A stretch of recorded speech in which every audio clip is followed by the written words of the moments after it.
Perkenalkan kami dari kelompok 122 sesi Jumat 1 akan mempresentasikan mengenai tugas besar kami. Namun sebelum itu izinkan kami memperkenalkan diri kami. Saya Ade Rebeka Pardosi dengan NPM 20129 dan rekan saya Fatimatu Zahra, NPM 20149. Baik, adapun judul dari studi kasus kami mengenai tugas besar ini yaitu dari modul 4 dengan judul Model Sistem Dinamik Ketersediaan Lahan Terbangun di Provinsi Bengkulu. Selanjutnya itu adalah pendahuluan, yaitu latar belakang. Sistem dinamis merupakan suatu metode pemodelan yang diperkenalkan oleh J. Forrester pada tahun 1950-an, di mana sistem dinamis itu merupakan pola-pola tingkah laku yang dibangkitkan oleh sistem itu dengan bertambahnya waktu. Selanjutnya, Provinsi Bengkulu merupakan salah satu daerah pesisir yang secara geografis berada di sebelah barat Pegunungan Bukit Barisan, di mana di sini Provinsi Bengkulu itu memiliki pertumbuhan penduduk sebesar 1,67% pada tahun 2000 hingga tahun 2010, dan angka pertumbuhan tersebut lebih tinggi dari angka pertumbuhan penduduk nasional, yaitu 1,36%. Kebutuhan akan ketersediaan lahan sangat penting bagi manusia di kehidupan sehari-hari, mengingat jumlah penduduk setiap tahun terus meningkat yang menyebabkan kebutuhan untuk lahan atau tempat tinggal semakin banyak dan berdampak pada ketersediaan lahan yang semakin menipis serta krisis lahan di kemudian hari. Oleh karena itu, penelitian ini dilakukan dengan menggunakan metode sistem dinamis untuk menyelesaikan permasalahan tersebut. Selanjutnya, ada rumusan masalah dari penelitian ini, yaitu bagaimana cara meminimalkan penurunan ketersediaan lahan di Provinsi Bengkulu dengan menggunakan pendekatan sistem dinamis yang mampu menganalisis suatu sistem secara dinamis. Selanjutnya, tujuan dari penelitian ini yang pertama mengetahui kondisi wilayah terbangun Provinsi Bengkulu dalam 10 tahun mendatang. Yang kedua, mengetahui hubungan antara peningkatan lahan, jumlah penduduk, dan juga ekonomi. Dan yang terakhir, mengetahui cara pengendalian pertumbuhan penduduk dan pemanfaatan lahan yang tepat.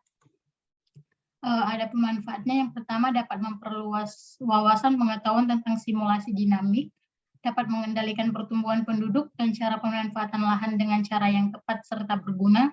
Dan bagi Provinsi Bengkulu dapat melakukan simulasi ketersediaan lahan dengan baik selama 8 periode mendatang. Selanjutnya itu terdapat beberapa batasan masalah dengan tujuan supaya penelitian ini tidak terlalu kompleks, yaitu penelitian hanya dilakukan pada penduduk Provinsi Bengkulu, penelitian hanya mengusulkan beberapa skenario dalam meminimumkan penurunan ketersediaan lahan di Provinsi Bengkulu, dan penelitian dilakukan hanya untuk melakukan simulasi ketersediaan lahan yang dipengaruhi oleh variabel yang telah ditentukan. Untuk asumsi-asumsinya juga ada 3. Yang pertama, metode simulasi dinamis mempunyai hasil yang sangat optimal untuk melakukan model dinamis ketersediaan lahan di Provinsi Bengkulu. Hasil simulasi yang dihasilkan dapat diasumsikan ketersediaan lahan di Provinsi Bengkulu sudah tercukupi, dan usulan yang diberikan merupakan usulan yang terbaik untuk meningkatkan kritis ketersediaan lahan di Provinsi Bengkulu.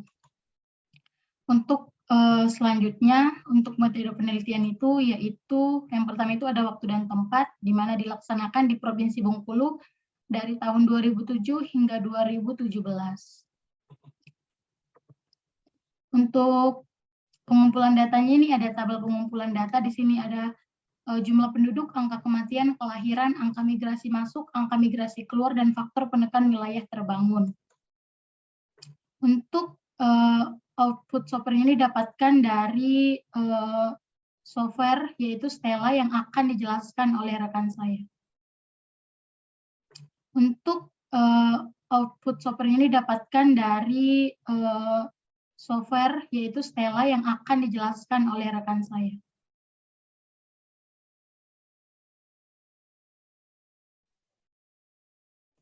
Udah masuk.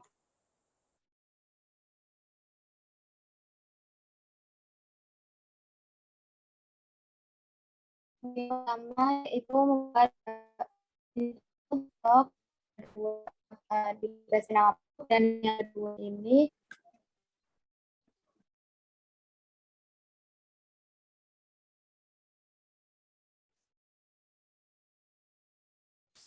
Yang kedua ada wilayah terbangun.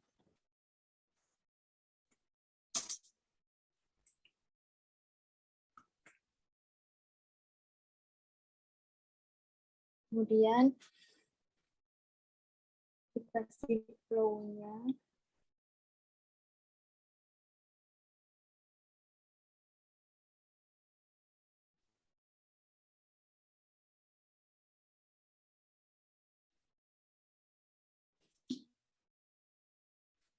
Di sini kasih aja pertumbuhan penduduk.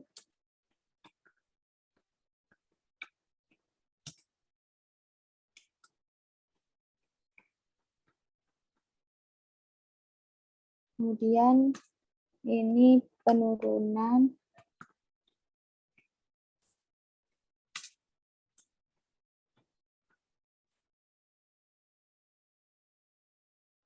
Ini juga dikasih flow dengan nama laju pertumbuhan wilayah terbangun.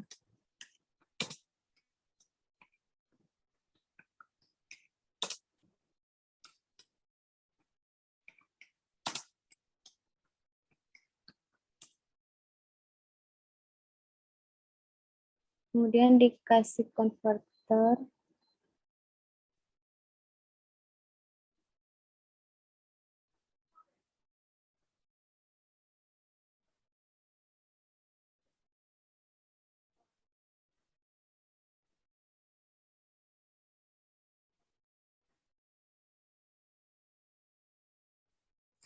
Ini dikasih angka kelahiran.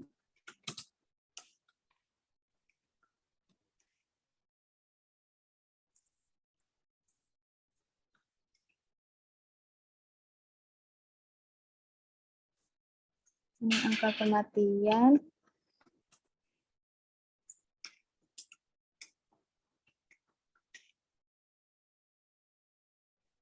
Kemudian yang ini dikasih angka migrasi masuk.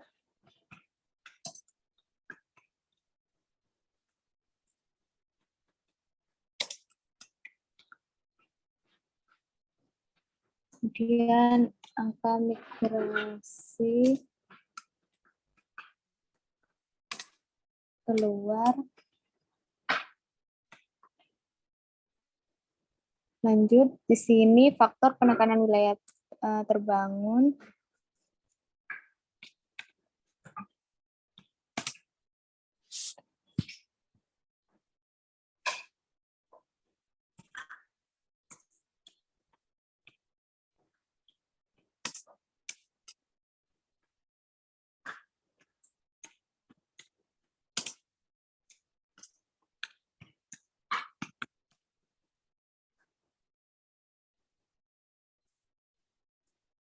Selanjutnya di sini ketersediaan lahan.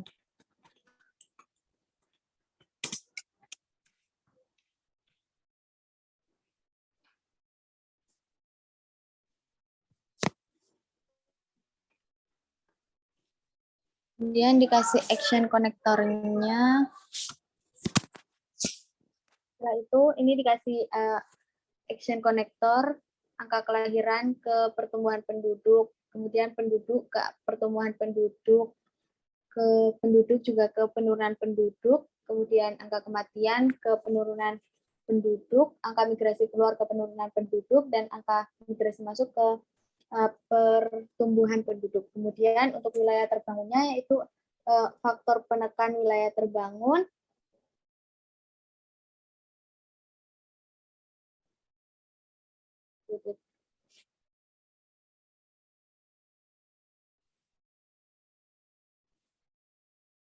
Kemudian untuk faktor wilayah terbangunnya ini ke laju pertumbuhan wilayah terbangun. Kemudian faktor penekan wilayah terbangun ini ke laju pertumbuhan wilayah terbangun, dan ketersediaan lahan ini ke laju terbangun. Kemudian kita isi dari setiap ini ada setiap konverter. Nah, yang pertama ada konverter ini diisi sesuai dengan data yang didapatkan, yaitu sebesar 0,04. Kemudian untuk kematian ada 0,07. Untuk angka migrasi masuk 0,06, kemudian angka migrasi keluar 0,05, ketersediaan lahan yaitu sebesar 1, untuk faktor nilai terbangunnya itu ada 0,03. Kemudian untuk penduduknya sendiri yaitu 69.752. Sedangkan untuk wilayah terbangun, karena yang kita cari adalah wilayah terbangunnya, yaitu kita isi aja dengan ketersediaan lahan. Nah, selanjutnya yang flow,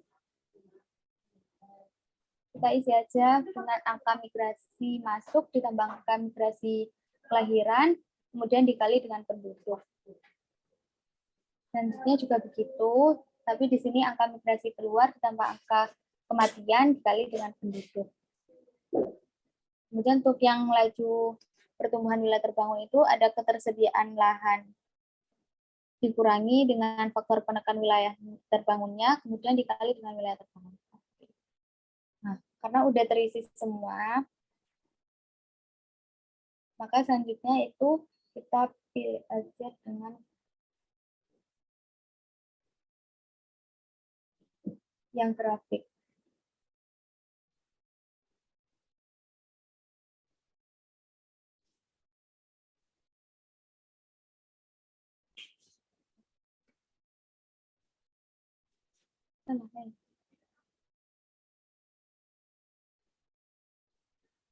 Kita pilih aja yang grafik pad. Kemudian kita klik 2 kali. Kita select sini itu diisi, kita isi aja ini penduduk, kemudian wilayah terbangunnya. Kemudian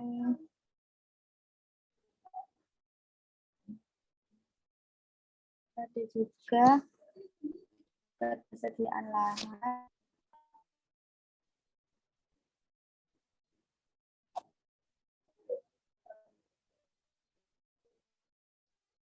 Ini dulu laju pertumbuhan, kemudian ketersediaan lahan, dan yang terakhir ada penekan nilai.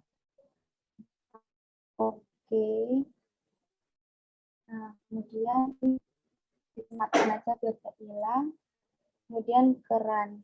Nah, keran di run spec terlebih dahulu, karena di sini kurun waktunya adalah 10 tahun terakhir, yaitu dimulai dari 2008 sampai 2018. Untuk detailnya sendiri yaitu 1, di sini years karena tahun, kemudian oke. Setelah itu di run. Nah, akan dapatkan untuk grafiknya seperti ini.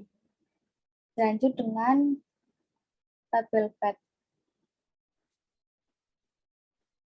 Itu sama, klik 2 kali tabelnya, kemudian isi nilai penduduk, terus ini laju, ketersediaan, dan faktor. Kemudian oke.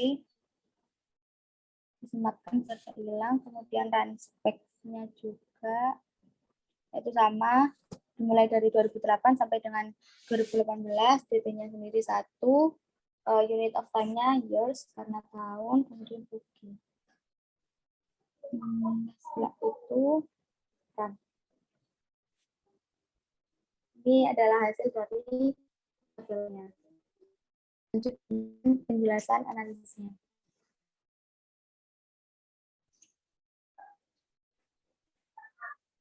Nah, yang pertama ada validasi model. Untuk validasi merupakan proses pembangunan kebenaran, akurasi, atau validitas sesuatu. Pada penelitian, validasi digunakan untuk menunjukkan bahwa sistem sesuai dengan spesifikasinya dan bahwa sistem memenuhi harapan penduduk.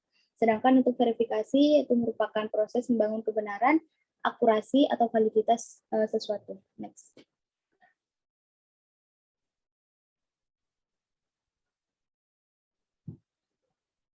Kemudian untuk ini output simulasi seperti yang tadi dijelaskan, ini untuk grafik model simulasi ketersediaan lahannya. Pada grafik ini maka dapat disimpulkan dari tahun 2008 sampai dengan 2018 ketersediaan lahan mampu memenuhi jumlah permintaan yang ada. Hal ini dikarenakan persediaan bahan baku yang berupa lahan juga mencukupi sehingga proses dapat terus dilakukan.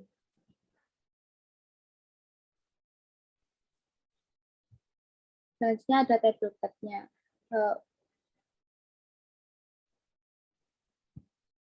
Untuk model sistem dinamik menunjukkan bahwa lahan terbangun dan jumlah penduduk semakin meningkat, sedangkan ketersediaan lahan semakin menurun. Wilayah penelitian memprediksi mencapai 50% lahan terbangun pada tahun 2060, kemudian 60% lahan terbangun pada tahun 2065 dan mencapai ambang batas daya dukung lingkungan yaitu 70% dari lahan terbangun pada tahun 2070. Kemudian lahan terbangun berkembang melebihi ambang batas yaitu 80% lahan terbangun diprediksi terjadi pada tahun 2076 dan 90% lahan terbangun diprediksi terjadi pada tahun 2085. Jalan dengan meningkatnya lahan terbangun dan jumlah penduduk, kegiatan ekonomi juga semakin meningkat karena kebutuhan masyarakat yang tinggi. Namun di sisi lain semakin berkurang ketersediaan lahan untuk mendorong pertumbuhan ekonomi.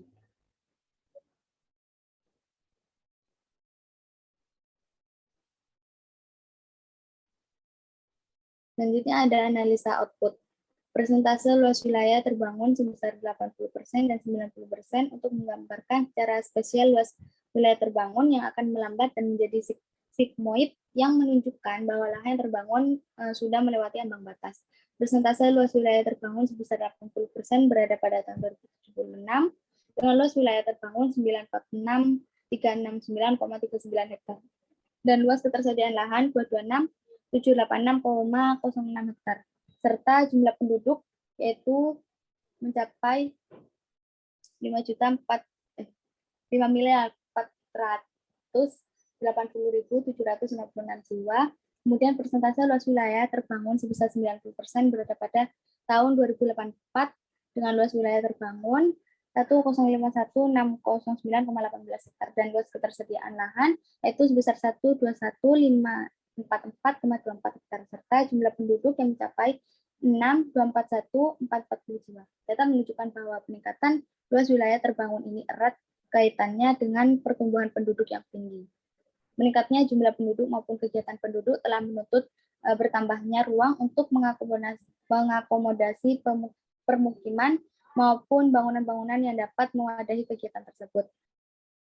Sejalan dengan kondisi tersebut, meningkatnya wilayah terbangun di Provinsi Bengkulu akan mendorong kegiatan ekonomi karena semakin meningkatnya kebutuhan masyarakat, namun di sisi lain semakin berkurang ketersediaan lahan untuk mendorong pertumbuhan ekonomi. Untuk mengatasi masalah tersebut, maka pemerintah Provinsi Bengkulu harus membuat perencanaan pembangunan yang berkesinambungan atau kontinu secara matang untuk mengatasi semakin berkurangnya ketersediaan lahan terbangun di Provinsi Bengkulu. Next.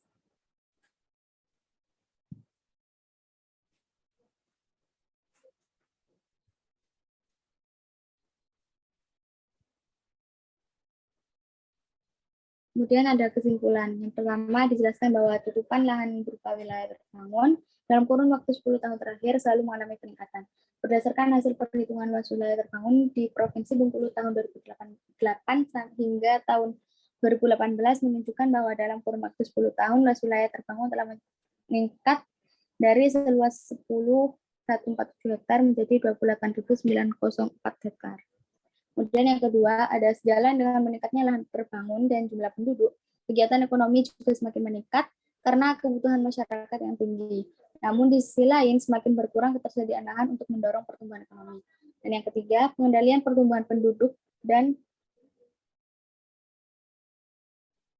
pemanggilan lahan yang tidak tepat guna perlu dilakukan agar wilayah dapat berkembang sesuai dengan daya dukungnya. Semakin berkembangnya pertumbuhan penduduk dan ekonomi penduduk, maka memicu adanya perubahan penggunaan lahan seperti persawahan dan perkebunan menjadi lahan terbangun sehingga perlu regulasi khusus dari pemerintah daerah dalam pengembangan pembangunan berkelanjutan. Next.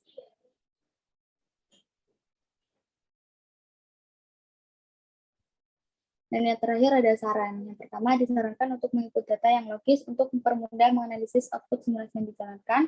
Dan yang kedua untuk pemilihan software yang digunakan untuk simulasi dinamis sebaiknya didukung oleh beberapa jurnal yang sudah membuktikan tingkat validasinya dan hasil pengolahan yang optimal. Dan yang ketiga dalam mengusulkan skenario yang terbaik sebaiknya lebih memperhatikan permasalahan dari hasil simulasi yang dihasilkan. Sekian dari presentasi kami, kurang lebihnya kami mohon maaf. Assalamualaikum warahmatullahi wabarakatuh.